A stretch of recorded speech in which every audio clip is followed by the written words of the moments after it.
Colgate Dental Cream to clean your breath while you clean your teeth and help stop tooth decay, and Luster Cream Shampoo for soft, glamorous, caressable hair bring you Our Miss Brooks, starring Eve Arden.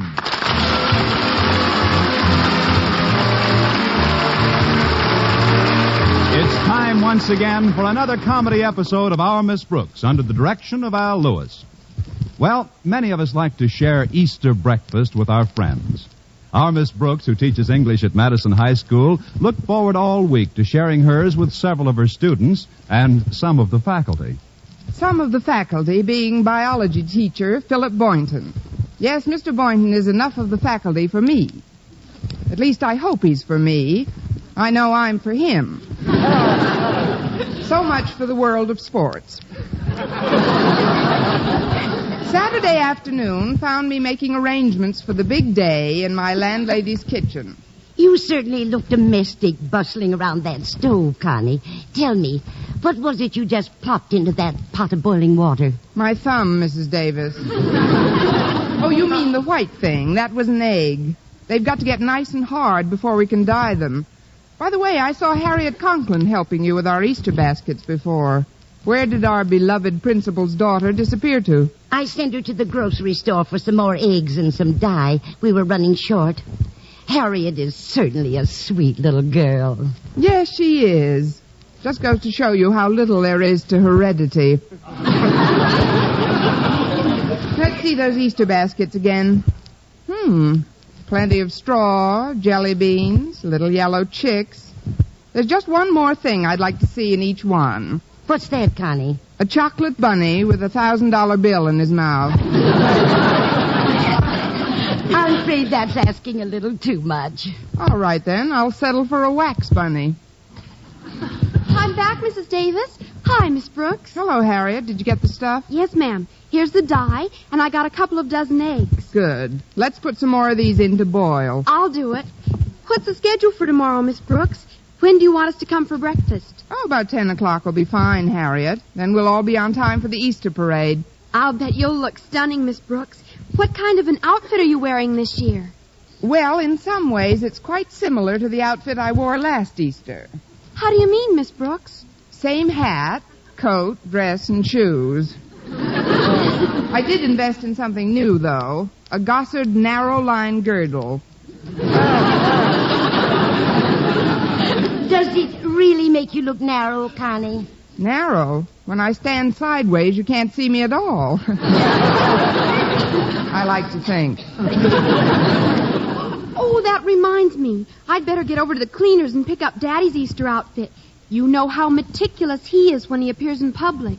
He's not only meticulous, he's impeccable. He's not only impeccable, he's impossible. I mean impatient. So you better run along now, Harriet. Okay, Miss Brooks. See you tomorrow. Bye, Mrs. Davis. Goodbye, dear, and thanks for the help. Now, you'll probably want to wash up after you mix that dye, Connie, so I'll get some clean towels for the pantry sink. Thanks, Mrs. Davis. Da-da-dum-dee-dee-dee-dee. Come on in. The door's open. It is I, Miss Brooks, your own personal Easter bunny. At last. Just drop the $1,000 bills in the basket. Oh, it's Walter Denton. Tell me that I'm in time, Miss Brooks. Tell me that you didn't dye your eggs yet. You're in time, Walter. I didn't dye my eggs yet. Thank goodness. Miss Brooks, just before the holidays, I hit on a new dye in the chem lab at school that's absolutely sensational. A new dye? Yes, ma'am. That's why I'm so glad you didn't color your eggs yet. I want you to do it with my stuff. It's absolutely dynamite. Walter, I just want the Easter eggs to look pretty, not blow up. Miss Brooks, you get a load of this stuff. It'll revolutionize the egg dyeing industry. I'll make millions out of this. Billions. And you, Miss Brooks, will get my everlasting gratefulness. That's my usual cut. I call this magic dye Tint Tomorrow. Tint Tomorrow? Yeah, I took the two words tint and tomorrow and made a word marriage out of it. Well, I hope they'll be very happy together. Just how does this stuff work, Walter? Well, it's a powder, Miss Brooks, but a delayed action powder. In other words, when you dye an egg with tint tomorrow, no color change takes place at all today. It doesn't? Naturally not. It changes its tint tomorrow. I call it Tint Tomorrow. Well, that was fun. What'll we do now? I brought over these sample eggs that I dyed yesterday, Miss Brooks. Look, red, blue, green, purple. Aren't they beautiful? They are nice, Walter. Very brilliant. Is this invention of yours easy to apply? Well, easier than that old-fashioned stuff. These 2 bags will dye 12 eggs each. And now, look, I've got to get downtown on an errand for my folks, so I'll just leave these 4 extra bags by your pantry sink on my way out. Well, I'll certainly be happy to try it, Walter. Remember, Miss Brooks, I haven't got this invention patented yet, so you mustn't breathe a word about it. In fact, I must insist on an oath of secrecy. Walter, I won't even tell the eggs.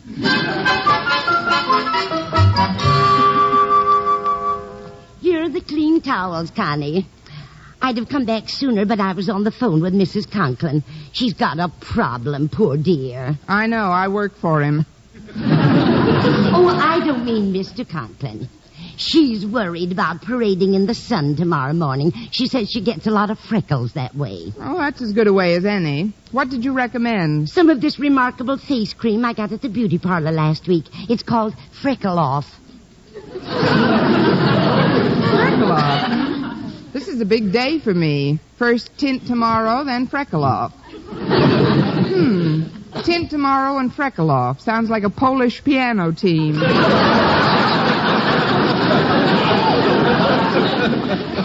Here, just let me rub a little on your chin, dear. Oh, but Mrs. Davis, It'll do you a world of good. Just this one little dab. There. I was about to tell you that I don't have any freckles on my chin. I can see that. But isn't it comforting to know that now you'll never have any? It's a security I never dreamt of. Mrs. Davis, would you mind taking these baskets into the living room? I've still got some work to do in here. Certainly, dear. Oh, look who's coming down the driveway, Connie. It's one of your pupils, Stretch Snodgrass. Oh, you mean the brain? The brain? Why do you call him that? I keep hoping that if I just say the word often enough, he'll grow one. I'm in the kitchen, Stretch. I'll go finish decorating the living room, Connie. All right, Mrs. Davis. Hi, Miss Brooks. Hello, Stretch. Well, the reason I come over, Miss Brooks, is I brung you something. Stretch, you brought me something. You seen it through the window, huh? No, Stretch, I saw it through the window. Oh, then you know what it is I've brang. I brang? Well, that's the past participian of has brung. Oh, I forgot. What sort of thing did you brung? A thing? Let's see it. It's right in this basket. See? A rabbit. But it's a real one. Is he alive? Oh, of course not. I brought him over from my father's pet shop. He's been preserved. You mean you mounted it? No, I rode him over on my bicycle.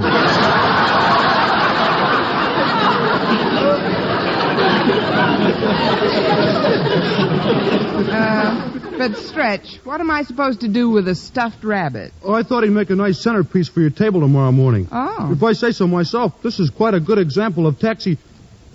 You never can get one when it's raining. Well,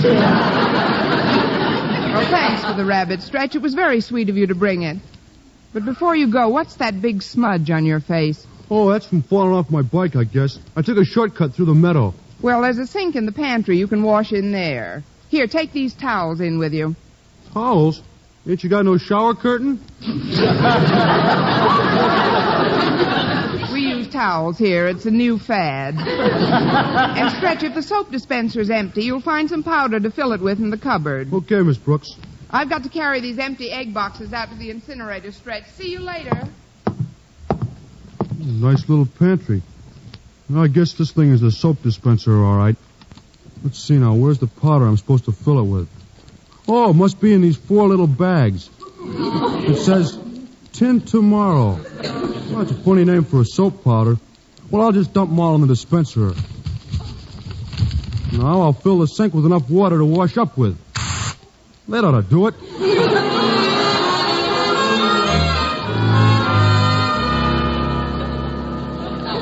Well, the front part of the house is all set, Connie. Everything back here all right? Everything but me, Mrs. Davis. I've got the strangest burning sensation around my chin. Oh, that's where I applied the freckle off. It says on the bottle that if yours is the type of skin that burns easily, you should wash the cream off with soap and water. Now she tells me. I'll use the sink in the pantry. I'm all finished, Miss Brooks. And here's your towels back. I didn't need them. Didn't need them, but you washed, didn't you? Well, what's the sense of wearing a long-sleeve shirt if you don't use the sleeves? A well-taken point. Now, if you'll excuse me, Stretch, I've got to stop this stinging on my chin some way. I got some smudges out by that incinerator, too. I might as well do a complete wash job. Here goes. Gosh, Miss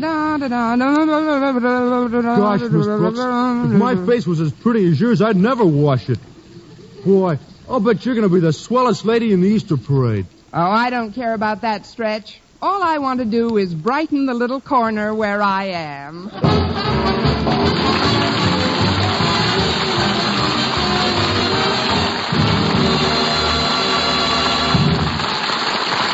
Our Miss Brooks, starring Eve Arden, will continue in just a moment. But first, here is Vern Smith. No other dentifrice offers proof of such results. Proof that Colgate Dental Cream helps stop tooth decay before it starts. 2 years research at leading universities using Colgate Dental Cream, hundreds of case histories, makes this the most conclusive proof in all dentifrice history on tooth decay. Conclusive proof that when teeth are brushed with Colgates right after eating, Colgate Dental Cream helps stop tooth decay before it starts. yes, the toothpaste you use to clean your breath while you clean your teeth now offers us 59 cents.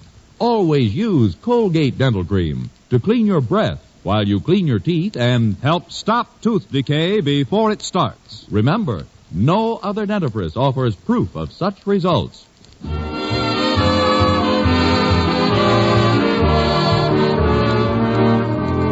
Well, even if Stretch Snodgrass isn't the most brilliant person in the world, Miss Brooks, who has also washed her face in Walter's dye, might easily attain that title.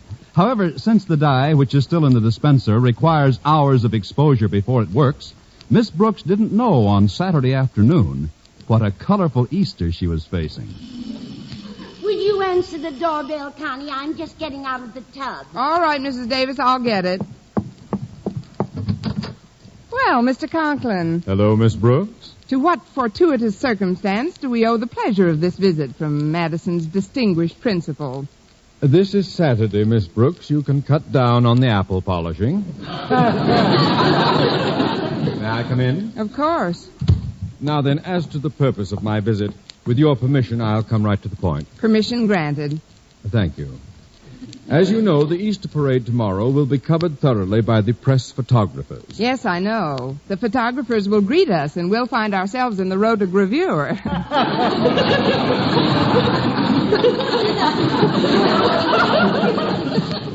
Very catchy. In the past, I've always been quite careful about which profile to present to the camera when I'm having my picture taken.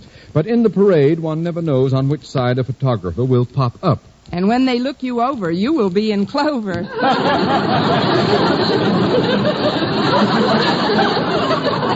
Oh, stop that. The reason I'm here, Miss Brooks, is because of this large, ugly freckle on my right cheek. I've always resented this freckle, Miss Brooks. It's the only blemish on an otherwise perfectly chiseled set of features. Oh, you shouldn't be so self-conscious about it, Mr. Conklin. I've never thought of that as a large, ugly freckle. I always thought it was a dimple. A dimple? Well... Yes, indeed. Many's the time I've looked at you and thought, what a large, ugly dimple.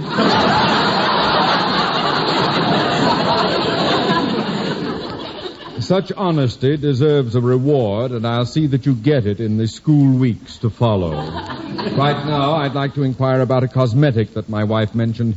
She said Mrs. Davis told her about it. It's called Freckle Off, I believe. Oh, yes, that's it, Mr. Conklin, but sometimes it... Say, that would be just the thing for you. Well, dear, I finished and Oh, hello, Osgood. Hello, Margaret. Mr. Conklin was wondering if he could borrow some of your freckle-off cream, Mrs. Davis. What for? For his freckle.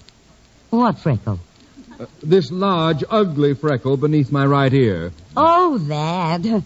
I always thought that was a beauty mark. A beauty mark? Well... Yes, many the times I've thought to myself, what a large, ugly beauty mark. But I've got a jar of the cream right here on this table, Osgood. You're welcome to try it. Here, let me dab it on for you, Mr. Conklin. There we are. Say, this stuff burns. Ouch! It's hot. Well, you wanted to remove the freckle, don't you? Yes, but I'd like it to leave the face. Why? I mean, if it burns too badly, you can wash it off with soap and water. Just follow me, Mr. Conklin. Well, hurry up. This is awful. There's a sink right out here in the pantry. I'll fill the basin for you. You'll find soap in the dispenser above the sink. Oh, excuse me, Mr. Conklin. There's somebody at the front door. Oh, hello, Miss Brooks. My car broke down a few blocks from here. I wondered if I could use your phone to call the garage. Of course, Mr. Boynton. Come in. I was driving along, not a care in the world, when suddenly, boom, the transmission, the crankcase, and the drive shaft fell out. Anything serious? Say, it is. The car won't go at all until they... I'll be running along now, Miss Brooks. Oh, hello, Boynton. Oh, hello, Mr. Conklin. What brings you to this part of the town? It's a long and harrowing tale, Boynton. But briefly, your friend, Miss Brooks, almost burned half of my face off with some alleged freckle remover. Well, what did you want with freckle remover, Mr. Conklin? Well, I thought it could remove this large, ugly freckle beneath my right ear. You're right. Well, I always thought that was just a mole. A mole? Well, yes, sir. Many's the time I've thought to myself, what a large, ugly... Oh, be quiet! Good day to you both. Oh, Miss Brooks, before I use the phone, I'd like to wash some of the grease off my hands and face. I got pretty dirty tinkering around with the car. Why, I didn't even notice it, Mr. Boynton. But if you'll just follow me, you can use the sink in our pantry. There's plenty of soap in that dispenser between the taps. Just help yourself. Oh, thanks. Yeah, this ought to do the trick. We're going to have our Easter breakfast tomorrow about 10 o'clock, Mr. Boynton. Will that be all right for you? Easter breakfast? Oh, gee, I'm sorry, Miss Brooks. That's the reason I drove over, to tell you I can't make it tomorrow. Can't make it? Why not? Well, I got a wire from my folks this morning. They're visiting friends at Eagle Springs, and they asked me to join them. It's only 40 miles from here, and I thought I'd drive up in the morning. Of course, that's out of the question now. It'll take days to fix that car of mine. Good. But I can catch an early train. Now, tell you what, maybe you can borrow Mrs. Davis's car and you could drive me to the station in the morning. What have I done to earn such a bonus?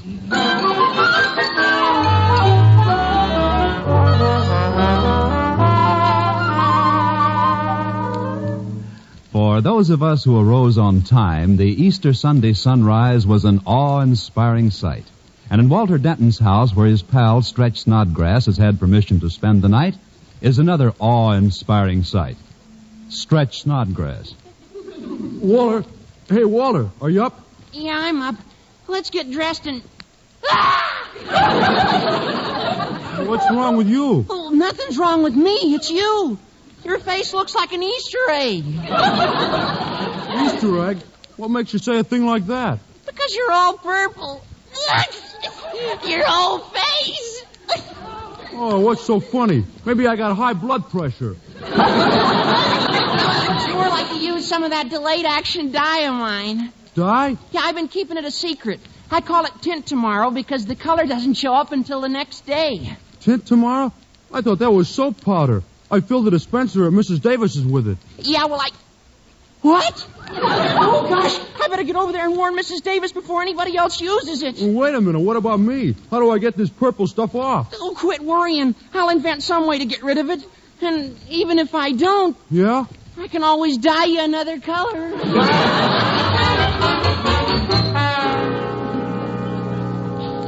So, you see, Mrs. Davis, Stretch filled the dispenser with the dye, and anybody that washed there is in for a shock today. Gee, I'm glad you didn't get any on you. Me too. And I hope Connie didn't use it. She's going to take Mr. Boynton to the train this morning.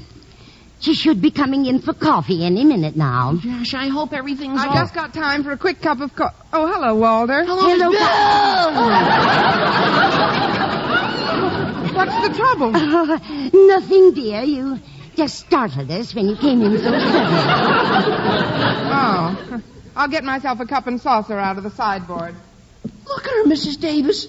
Her face is all green. I know, but just don't blurt it out at her. We'll break it to her gently. Just keep drinking your milk. Say, it's after 8. I'd better drink this coffee in a hurry. Mr. Boynton's making a 9:15 train. Where's he going? He's going to spend the day at Eagle Springs with his parents. And I don't mind telling you, I'm green with envy.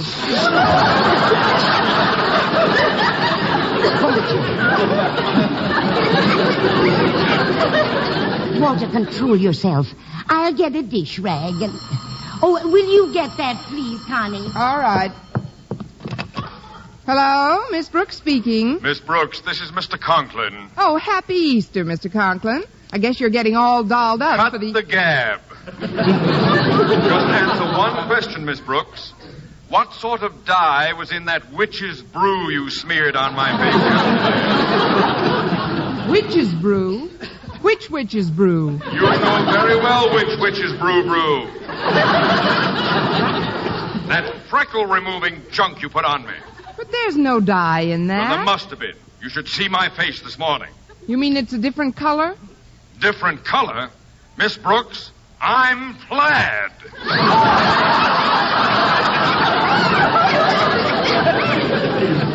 Thanks to you and your quack remedies, I look like an Italian sunset. Now, just a minute, Mr. Conklin. I didn't have any knowledge of any dye. You never have any in knowledge of anything. Now, hang up. I'm going to call my doctor and get to the bottom of this gook. Goodbye. Goodbye. Well, what do you know about that, Walter? Mr. Conklin's face has turned all colors of the rainbow. Oh, excuse me, Miss Brooks. I must have been thinking of something comical. I better join Mrs. Davis in the dish rag in the kitchen. Mrs. Davis, that was Mr. Conklin on the phone. He just turned plaid. This is terrible, Walter. How are we going to get this dye off the people who washed here yesterday? Well, I stopped at the drugstore on my way over, and Mr. Miller, the pharmacist, said he'd try and figure something out in a hurry. Well, that's at least some hope. Now, maybe it won't be such a shock when you tell Connie her face is green. Me? I think I better go home, Mrs. Davis. What's the matter, Walter? Don't you feel well? I feel like she looks. But I guess the only manly thing to do is face the music. Come on, I'll help you break it to her in a roundabout way. Oh, Connie, about that green face of yours. Connie. Oh, she must have left while we were in the kitchen. Oh, good heavens. What will Mr. Boynton think when he sees her? Who knows? It may be a break for her. He's always been crazy about frogs.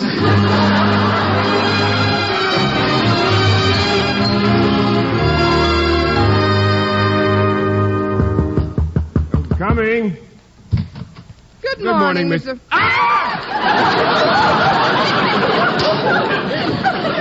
Mr. Boynton, what happened to your face? It's blue. Yes, isn't it awful? I noticed it when I went in to shave this morning.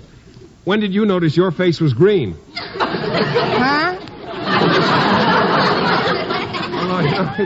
It's not really a bad shade of green. My face? Oh, here, stand in front of this mirror. Yay!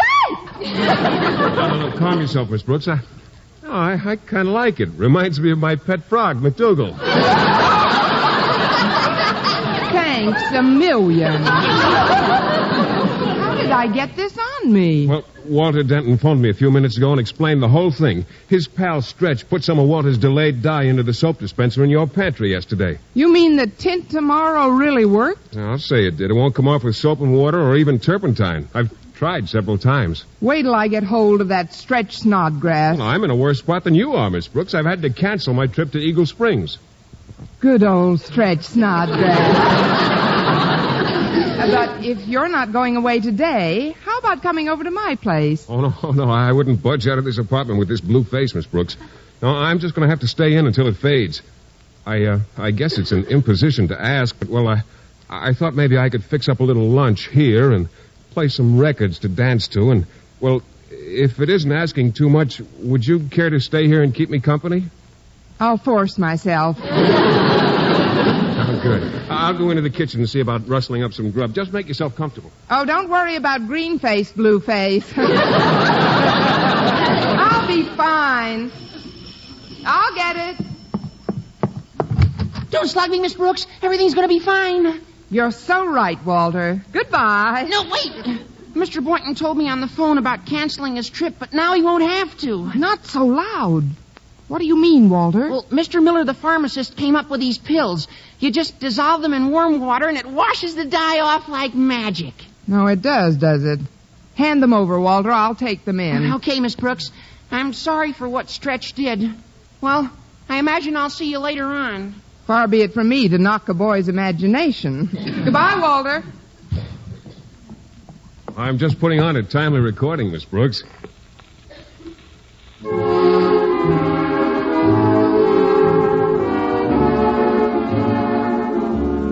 You, care to dance, Miss Brooks? Mm-hmm. Am I holding you too tight? Mind if I hum in your ear? I'll be all in clover when they look you over. Oh, by the way, who was that at the door just now? The door? Oh, yeah, the bell rang as I went into the kitchen. Who was it? Nobody we know. Happy Easter, Mr. Boynton.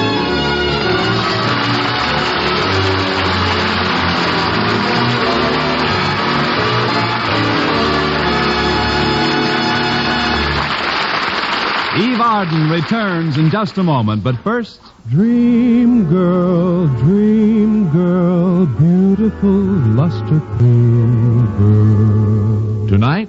Yes, tonight, show him how much lovelier your hair can look after a Luster Cream shampoo. Luster Cream, world's finest shampoo.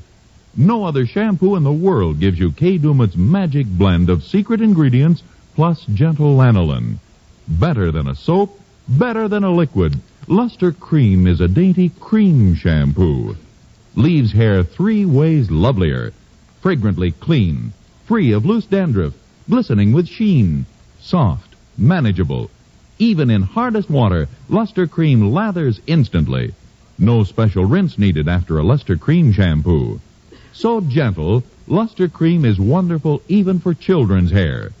Tonight, yes, tonight, try Luster Cream shampoo. Dream girl, beautiful luster cream girl. You owe your crowning glory to a luster cream shampoo. And now, once again, here is Eve Arden.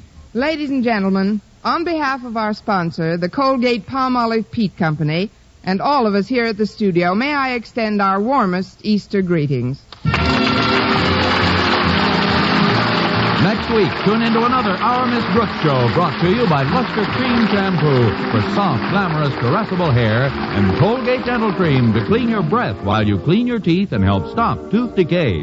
Our Miss Brooks, starring Eve Arden, is produced by Larry Burns, written by Al Lewis with Lester White and Joe Quillen, with the music of Wilbur Hatch under the direction of Maurice Carlton. Mr. Boynton is played by Jeff Chandler, Mr. Conklin by Gale Gordon. Others in tonight's cast were Jane Morgan, Dick Crenna, Gloria McMillan, and Leonard Smith.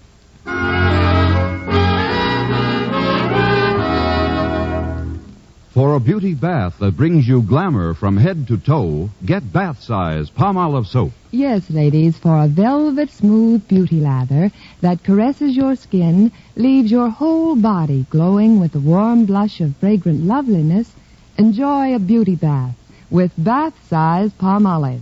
It's perfect for your tub or shower.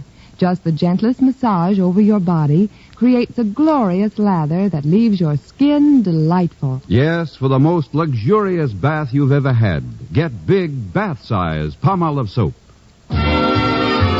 For mystery liberally sprinkled with laughs, listen to Mr. and Mrs. North, the exciting, fun-packed adventures of an amateur detective and his beautiful wife. Tune in Tuesday evening over most of these same stations. And be with us again next week at the same time for another comedy episode of Our Miss Brooks. Bob Lamont speaking. This is CBS, the Columbia Broadcasting System.